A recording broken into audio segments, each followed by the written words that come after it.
Hi guys, welcome back. Today we're going to visit with a YouTuber named Jen Hills. And Jen had a situation where she lost 100 pounds, but she started gaining it back. So this is called restarting the journey. I hope you enjoy.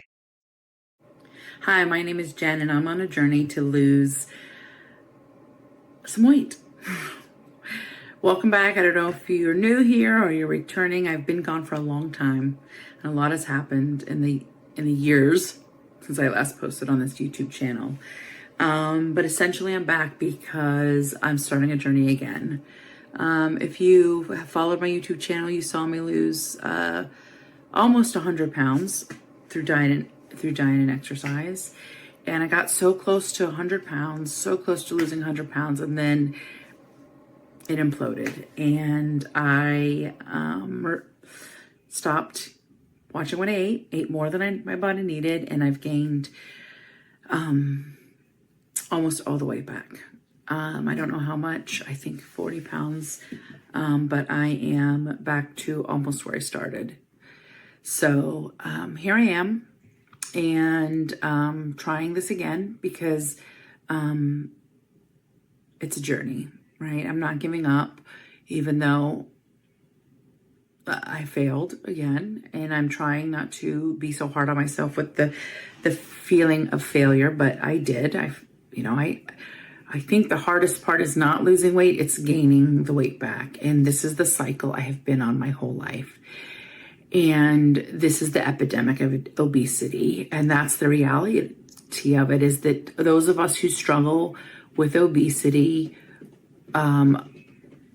continually regain weight that is lost. And it's not that we don't know how to lose weight. There's just something about us and our brain that continually causes regain.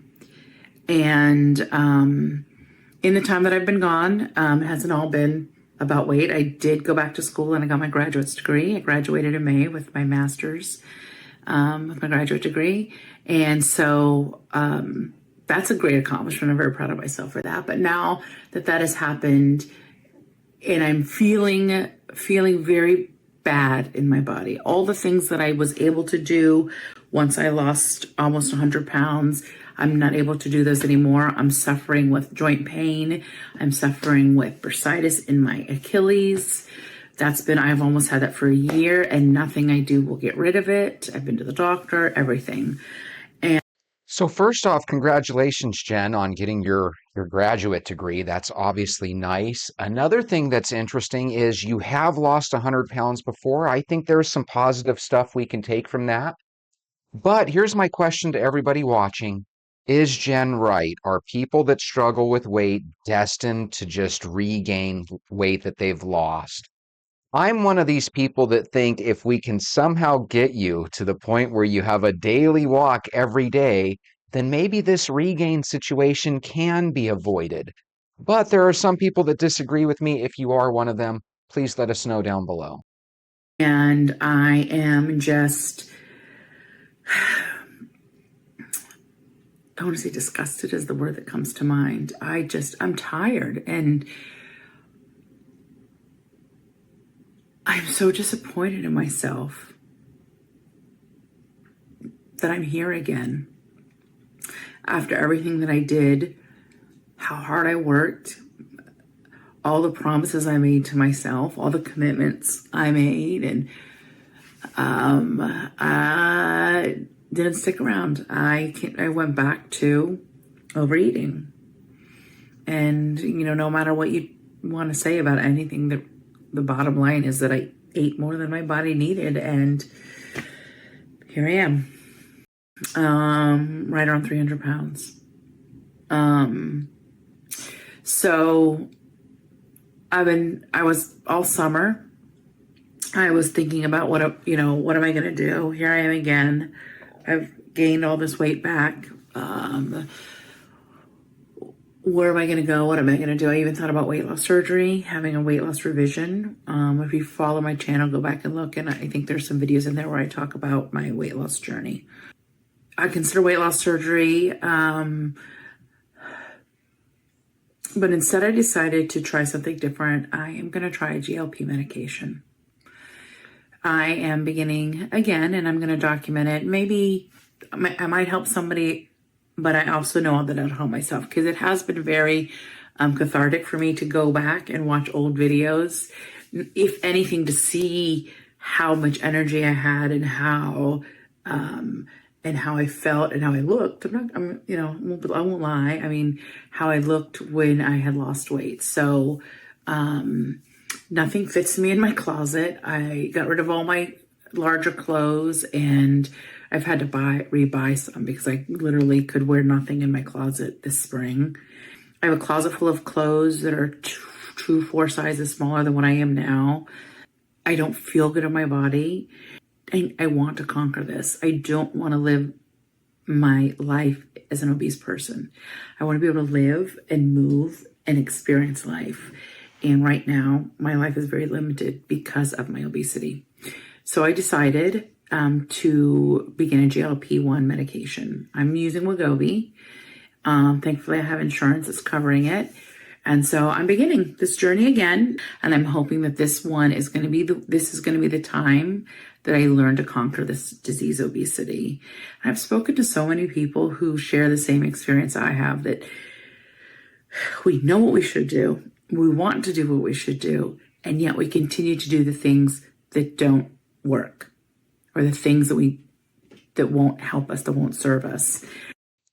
One thing we know about these medications that she's going to be going on is they really do suppress the hunger. It sounds to me like she's got the willpower. She's trying her hardest. For whatever reason, it's just not quite working for Jen.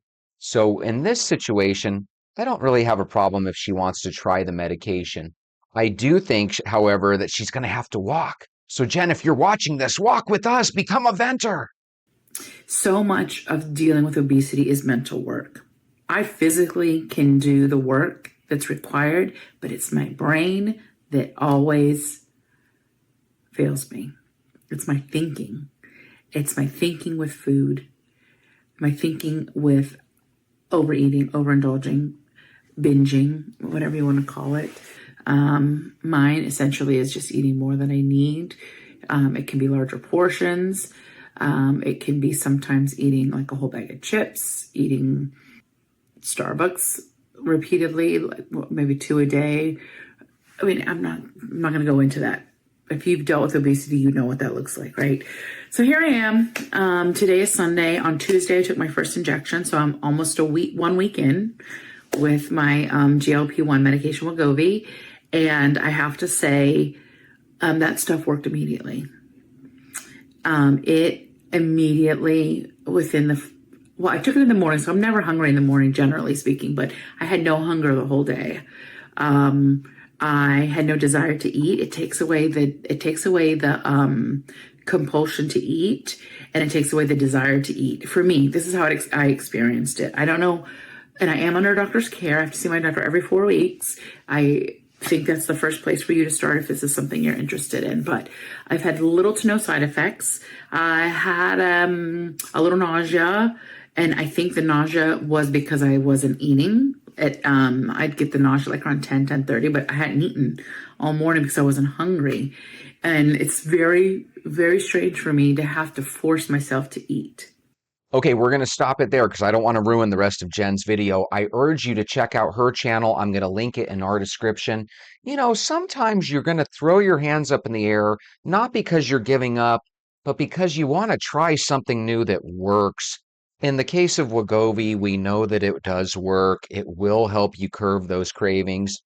And when you're trying your darndest and you're still gaining weight, you got to try something new. So I'm not against people going on Wegovy and Mounjaro if they've tried and failed. In her case, we know that she has tried. With that being said, you haven't just yet. Go get your shoes. Let's go for a walk.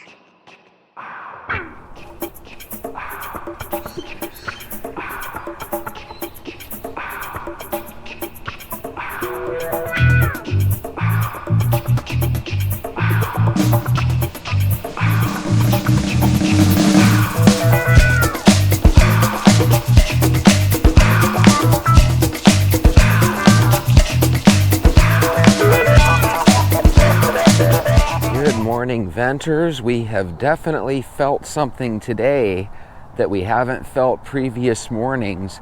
I'm actually chilly right now. It's literally cold outside and I love it. Holy moly, this feels incredible. Guys, I heard about the most incredible story yesterday that in Lebanon, there was a situation where thousands of people's beepers went off. In the beepers, they had a small compartment where they had tiny little metal balls. These beepers went off at the same time with a minimum delay of a handful of seconds. Why?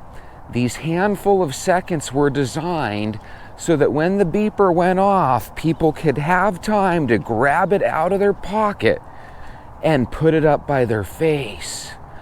The little balls in the secret compartment were designed so that when it went off, it had maximum effect of not only hitting them in the face and the torso and the body, but also hitting people surrounding them.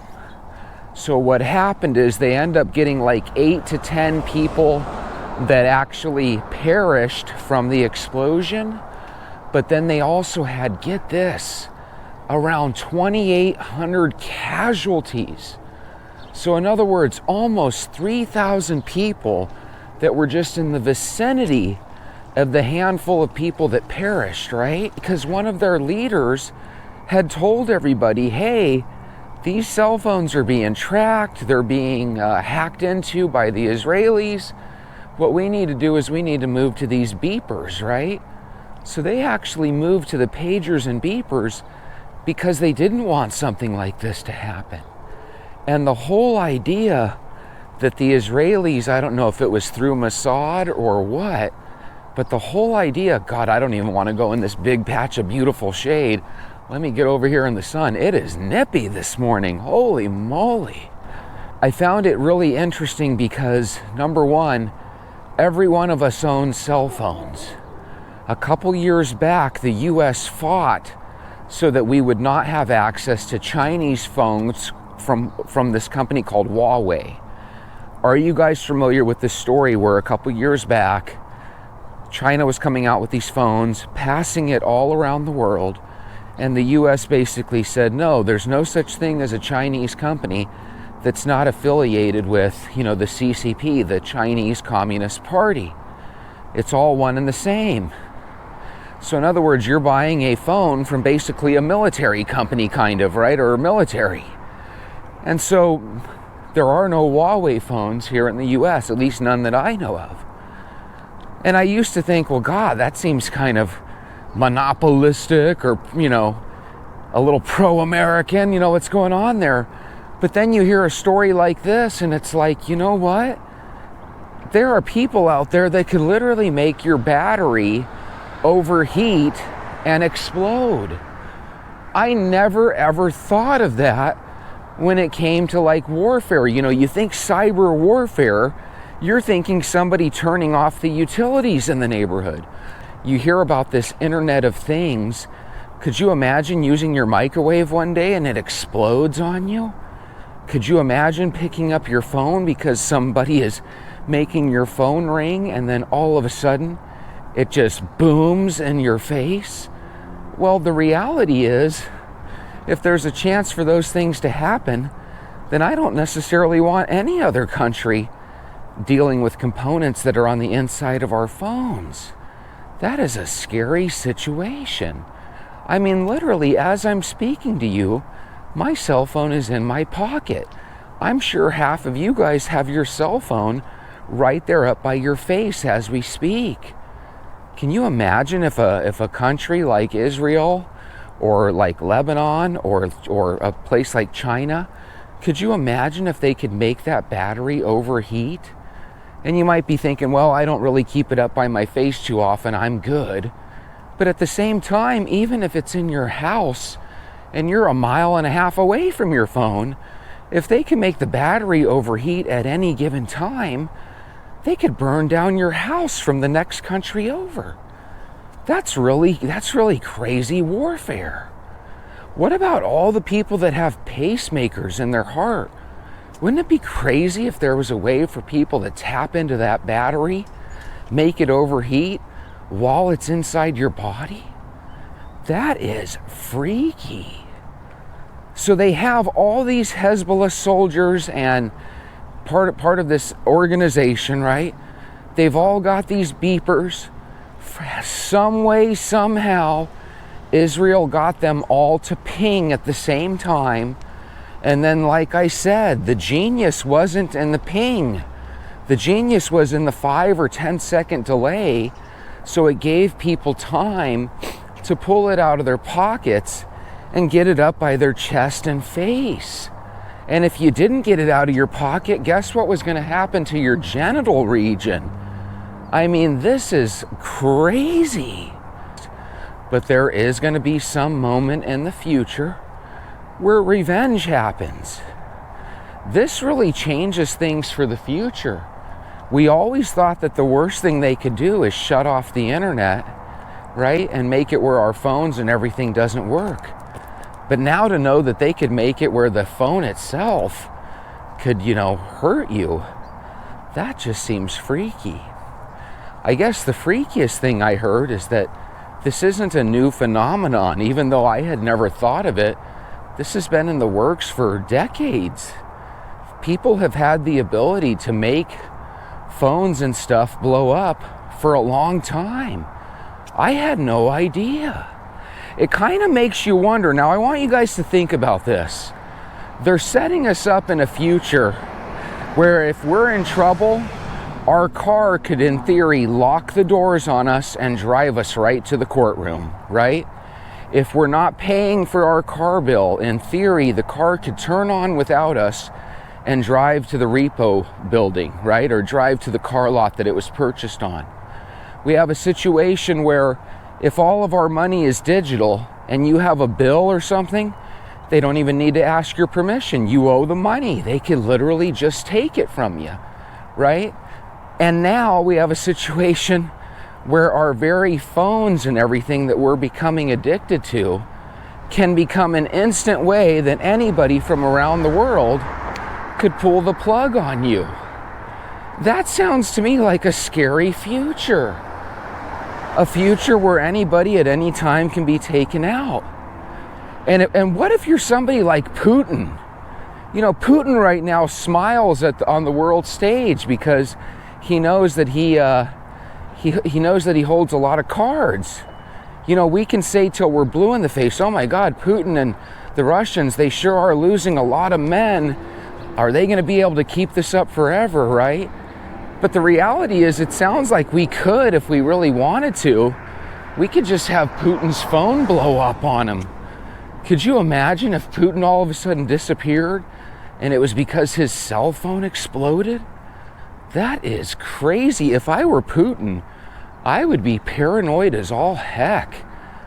Man, there are some incredibly powerful things that people can do and militaries can do out there.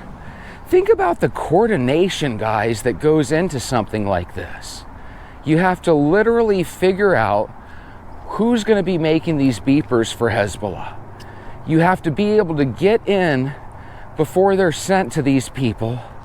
And you have to figure a way to put in these tiny little metal balls in this secret compartment.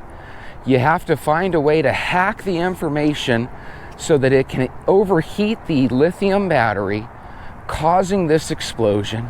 I know that in addition to the Hezbollah people, right, I know that there were obviously thousands of casualties that probably included mothers, probably included children. And those are things not to be happy and say, hey, this is a success. Because I find it scary as heck. Okay? Hey, it looks like an ingenious way to create turmoil in a terrorist organization, right? But what is a terrorist organization? So, who we consider to be terrorists, they might consider themselves to be freedom fighters. I'm sure you guys have heard this argument before, right? The thing that scares me is that what's good for the goose is usually good for the gander, right? We are going to have a situation in the future where we are all going to have electric cars. And some bad guy somewhere is going to find a way to hack into those cars. And there is going to be a day in the future where we do have hundreds of thousands of people that get into a simultaneous car accident. And by the way, when you're seeing these pictures of people in a deli or in a restaurant and their phone explodes, oh my God, some of the sounds were just scary, okay? We're going to have a situation where people, oh, and by the way, the point I was getting at there is I bet you there was a handful of people that were on the freeway driving. What happens when their phone explodes? Do they instantly cause a car accident where even more people get hurt? I'm sure that happened. How many people were up in the air in helicopters and airplanes when that phone burnt up? Scary things can happen. And it kind of makes you wonder, is that why we're putting all these batteries into cars and into appliances? Every one of these batteries, we've known for this for the last handful of years, they're all fire hazards. They all could literally overheat while they're charging. Happens all the time, right? You get these faulty batteries. When these batteries do explode, there's something in the materials that makes them burn at really super hot temperatures. When electric cars catch fire, you'll see the fire department and it's like they have a weird protocol where they have to like fight this fire with everything they've got just to get control of one car that's on fire. Could you imagine in the future if we had a situation where all of a sudden a bunch of cars on the freeway stop and you get this mass car accident all around the country? Could you imagine a situation where a hacker could hack in and make your car battery overheat? And all of a sudden we've got not one, but tens of thousands of cars overheating and catching fire at the same time. You know, I tell you that if somebody can make beepers explode, then they can do that same thing to phones. They can do that same thing to GoPro cameras. Man, I never thought about these things when it came to cyber warfare. And I'd be willing to bet that I'm not alone. I bet a lot of us never thought about this stuff. Today is a scarier day in the world than yesterday was. And from this point on, I'm going to know that every single product we get has the ability to record us, has the ability to listen to our voice. We are all susceptible to being copied by artificial intelligence. Anything that you say or do can and will be used against you in the future, and it has nothing to do with a court of law. Literally, some of us in the future are going to get phone calls from people that we think are our sons and daughters, and it's going to be people that have cloned their voices, and our sons and daughters are going to be telling us, Mom, Dad, I've been kidnapped. I need you to send $20,000, $100,000 right now, or they're gonna take me out. They're gonna end my life, right? And what's gonna happen, and it already is happening, millions of people are gonna get scammed into sending their money away to rescue their children who are perfectly fine. So what can we do about this? When you're around your son or daughter and you are away from all electrical devices, take out a piece of paper and a pen and let them know, hey, we need a safe word. And write down that safe word on a paper towel and then eat that son of a bitch. All right, maybe you don't have to eat it. But I think that we all need to have some sort of safe word with our family. Now, I know there's some kinky couples out there saying, hey, Helen, you know our safe word, right? Oh, yeah. What's our safe word? Walk, talk, vent. No, I'm kidding. But anyway, I think it would be a good idea. You know, you have to have a set of questions that you could ask this person. Hey, all right, if I'm going to send you a ransom here, what's your favorite ice cream? You know, have some basic knowledge so that you can obviously figure out if you're being scammed or not. And remember, there is no repercussion. There's not going to be any phone number that you can call and get some FBI to give a shit. They're not going to care about those things. Now, don't get me wrong, if they get enough people that are having issues, it'll make the news and they'll eventually look into it. But if you're just one individual being scammed, they're not going to really care. Same thing if they get our bank accounts. You know, over the last handful of years, we've had so many people emailing us and texting us. For all we know, we could have clicked on something 5 years ago that's still on our phone. And for all we know, we could have sleeper technology. By the way, after this happened, I asked ChatGPT about it, and they kind of gave me foggy answers. So it's weird. I know the US is kind of saying, hey, we had nothing to do with this. But I always wonder, man, ChatGPT gives some weird answers sometimes. Hey, by the way, a lot of people that watch my show don't necessarily watch it this far, and those that do are usually the venters. I was thinking about doing a fun segment in the future where I would ask ChatGPT to give me 10 bullet points on a story that's, you know, about maybe love triangles or something fun, right? And then I would take those 10 bullet points and that story that ChatGPT comes up with, and then I would add my own flair to it. And we would call it Love Stories with Chad GPT. If you think that might be fun, let me know. Even if you don't think it's fun, I'm still thinking of trying to find a way to make it a fun little 10-minute segment that we do maybe once a week. I thought that would be a fun way to kind of, shake things up a little bit. That's how my brain thinks. My brain thinks, hey, we've been doing this for 100 and some odd days. What are some different things that I can incorporate to make the show a little bit more fun? And so I just thought it would be fun to use ChatGPT to come up with some fun stories, because ChatGPT can come up with a story idea in, 10 seconds. So you take that story idea, you put some humanistic points to it, because what can you get out of 10 bullet points? You're going to get the shell of the story, but not necessarily the meat and potatoes. And as venters, my goodness, we crave meat and potatoes. Because these are scary times. Are we already dealing with WW3? It kind of seems that way, doesn't it? And if it seems that way, and if that's what we have to deal with in life going forward, then it sounds to me like life is going to be one heck of a scary situation going forward.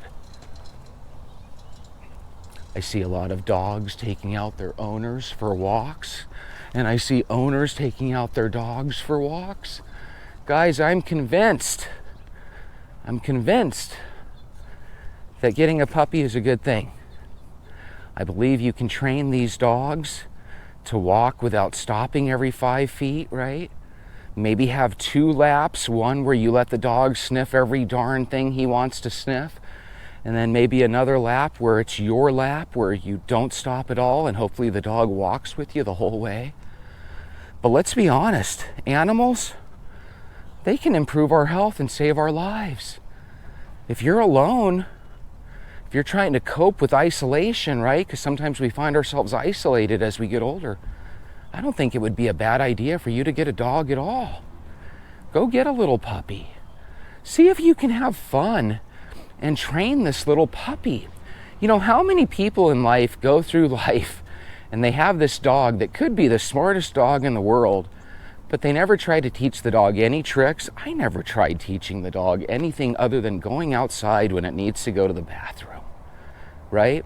And even when it came to walks back in the day when I had a dog, my walks would be, let's go to a park or a green belt and let the dog run around. So it wasn't even like I was good at going on walks with dogs, although I have gone on walks with dogs, because they stop every 5 seconds. But that's something that you can train out of them. God, these big patches of shade, it literally feels like 65 or 70 degrees. Oh my goodness, it's so beautiful this time of year, and it's going to progressively get a little bit chillier and colder. Oh my goodness.